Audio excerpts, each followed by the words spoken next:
America అధ్యక్షుడు Trump సంచలన ప్రకటన చేశారు. గాజాను స్వాధీనం చేసుకోవాలని భావిస్తున్నట్లు తెలిపారు. ఇజ్రాయెల్ ప్రధాని బెంజమిన్ నెతన్యాహుతో భేటీ అనంతరం ఆయన ఈ ప్రకటన చేశారు. ఇజ్రాయెల్ గాజా యుద్ధం తాజా పరిస్థితిపై నెతన్యాహుతో ట్రంప్ చర్చించారు.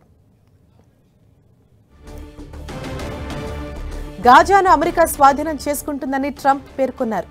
అక్కడ ధ్వంసమైన భవనాలను పునరుద్ధరిస్తామని తెలిపారు. ఆ ప్రాంతాన్ని ఆర్థికంగా అభివృద్ధి చేస్తే అక్కడి ప్రజలకు అపరిమిత సంఖ్యలో ఉద్యోగాలు, ఇళ్లు కల్పించవచ్చు అని ట్రంప్ పేర్కొన్నారు.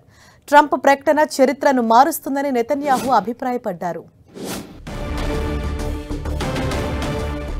గాజాలో ఉద్రిక్తతల కారణంగా నిరాశ్రయులుగా మారిన పాలస్తీనులకు అరబ్ దేశాలు ఆశ్రయం కల్పించాలని ఇటీవల ట్రంప్ ప్రతిపాదించారు. అయితే ఈ ప్రతిపాదనను ఆయా అరబ్ దేశాలు ఖండించాయి. అలా చేస్తే తమ ప్రాంతంలో స్థిరత్వం దెబ్బతింటుందని Egypt, Jordan, Saudi Arabia, UAE, Qatar, పాలస్తీనా అథారిటీ, అరబ్ లీగ్లు సంయుక్తంగా ప్రకటన చేశాయి. ఈ క్రమంలోనే గాజాను స్వాధీనం చేసుకుని అభివృద్ధి చేస్తామని ట్రంప్ ప్రకటించడం సంచలనంగా మారింది. గాజాను స్వాధీనం చేసుకుంటారంటూ ట్రంప్ ప్రకటించడాన్ని హమాస్ ఖండించింది.